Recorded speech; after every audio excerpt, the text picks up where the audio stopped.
And there was these two beings that were seen running around this little town of Varginha, Brazil. And there was all these witnesses that were interviewed. Like these three schoolgirls were walking home from school through this field. They saw this being and they described it to everybody. It was on the news. There was other people who described it. There was these two military guys and two police officers that saw the thing. They grabbed it. They brought it to a hospital. And when they got to the hospital, basically all the military showed up and they like cordoned off the hospital, shut everything down.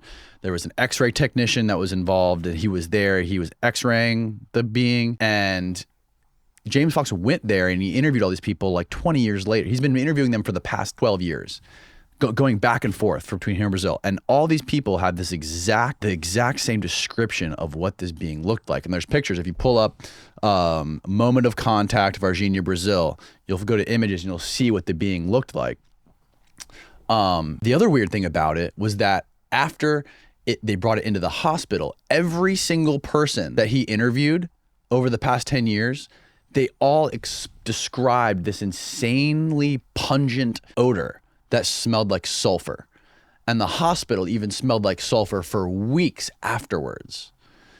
And they explained the feet of this being. It was like this little, like shiny, dark brown creature right there with red eyes, they explained it. And they said it had cloven feet and it reeked of sulfur. Now, I had this lady, Diana Pasolka, on the podcast a couple months ago, and she has a degree in religious studies. She teaches religion. She studies religion like for her whole life. And what she says is that every biblical description of demons in every religious text all describes them as having cloven feet and smelling like sulfur. And this looks like a gray. And this thing looks like a gray, had cloven feet as described by the witnesses and reeked of sulfur. So the reason why people use sage and all that stuff is because these beings don't like those smells, the demonic realm. They don't like nice, pleasant smells. They like pungent smells. They like basically our filth is what they enjoy those smells. I believe many of the homeless people you see in the streets, besides the fact that they have problems with narcotics, if they're not even on narcotics, this is why it's dangerous when you drink alcohol, spirits. When you take drugs, you are making yourself very easily able to be possessed by these beings. There's people who can't remember they did this, they did that. If you study serial killers, when you get into a certain level of filth and you're not pure and you're not, this is why, for example, Muslims wash before they pray. The ritual of hoodoo, as it's known, is to purify the outside so the inside can be cleansed. If you're not pure on the outside, you can't be pure on the inside. Baptism, right? And they're made from a smokeless flame. Water defeats fire, right? In that aspect.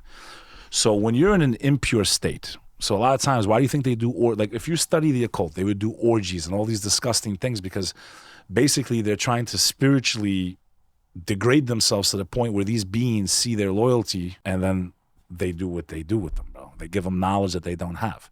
Technology. The beings give them knowledge they don't have? Technology that they didn't have. I believe a lot of this stuff, there's no way human beings made this on their own, bro. Yeah, we were like the channel to make it happen, but the information, like I said, go back to Jack Parsons, man. The guy said, I would have never made it to space. The rockets would have never happened if it wasn't for this being giving me the knowledge. But what did they have to go to get the knowledge? Some people leave sacrifice, kids, whatever it is, bro. They demand some type of loyalty, some type of ritual. And then once you've shown loyalty to that dimension, then you, like they said, sell your soul to the devil, man. Sell your soul to the devil. They give you the keys to this dimension, bro. Because they know this dimension, even though it's our dimension, better than we do. Because they've been here since before we were here. They follow us. They have a longer lifespan. They can travel at the speed of light. They can inspire thought, telepathy. They can shapeshift, some of them. There's different descriptions of the jinn also in the Islamic interpretation of what's going on. There's ones that fly. They have different species. Now, some of these other people with the Anunnaki, they give like aliens all these different names, Valorians, all that. My friend, you're talking about the demonic realm, period. So Islam is not arrogant to say no, there's not other species or what you would call aliens, but not the way you're being spoon-fed by the media, by movies, and today's our Independence Day, we will not go silently into the night. Remember that movie with Will Smith? Oh, yeah, of course. Yeah, that's what they want you to think. These beings are smarter than us, and they're going to... My friend, that dimension is real. And there's a phenomenon that I've experienced in my life that I started studying a lot because it almost costed me my life. There is a concept in the Abrahamic faiths, Christianity, Islam, Judaism, known as the evil eye. Many people have seen, and he could pull it up, type in the evil eye on Google, you'll see the blue symbol, okay, which is really has no power to help you. I got a news flash for all of you that are like putting this amulet up like it's going to save you or protect you. But the reason it's created is because of the real fear and the real threat that people have from what this phenomenon is known as. You want to know why all these celebrities are dead? You want to know why Robin Williams hung himself? You want to know why, brother? It's the evil eye. This phenomenon we learn from the prophet Joseph. The Quran has mentioned the evil eye, Christianity.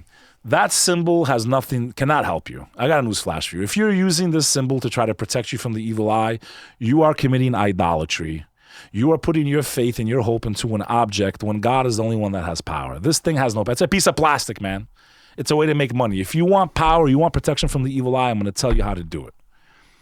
So when I lost my brother, AKA my uncle, I suffered from what I thought was a depression.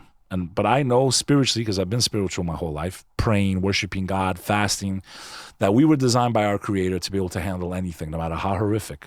And the greatest examples of this are the people that He guided, the prophets, what they went through. Noah of the ark, to see the whole world get flooded, which, by the way, every civilization in the world, even the ancient ones, all have a story and a recollection of a great flood. Mm-hmm. Even the ones that are not Abrahamic, the multi-god civilizations, all have a story of a great flood, bro. Right.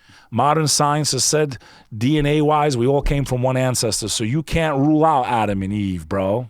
Science is actually kind of supporting that if you do homework on DNA, that we all had one common ancestor. That's what science says, right? So there's a lot going on, man, and there's so much. Like, religion is not something you learn in one day. It's like, well, that's why I say you have no right to judge anybody. Like, it's so deep. The philosophy is so deep. The history of it is so deep. And it's what drew me to Islam, because Islam, for me personally, encompassed all of it. The Christian perspective, the Jewish perspective, that God sent messengers and prophets throughout the earth, throughout time. He didn't just choose one nation.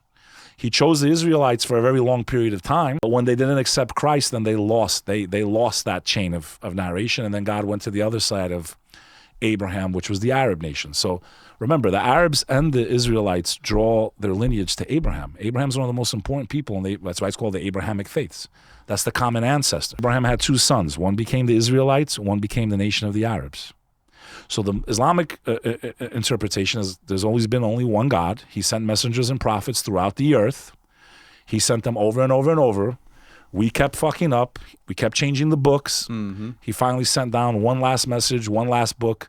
That's what they believe the Quran is the final testament, right? We have the gospel of Christ, but we don't have it in its original form. There was 25,000 testaments, man. The Council of Nicaea, they chose which books went into what we call the Bible today. The Bible's a Greek word. Jesus wasn't Greek, man. He spoke Aramaic. So what I'm telling people is, like, again, I'm not here to push one or the other, even though it sounds like that right now. What I'm saying is, like, we know so little and then we want to hate each other. Like, at the end of the day, as a Muslim, not allowed to hate Christians, not allowed to hate anybody, not allowed to kill anyone. This is what the doctrine teaches. What people do on their own, that's their opinion. Same thing with Christians. Jesus said, love your enemy, let alone people that believe in him too. Like, there's so much more in common, and we're going to allow these little things to make us kill each other and listen to people say, oh, Muslim's your enemy, a Christian's your enemy. Mm-hmm. No, we need to talk and find the common ground. We both love Christ.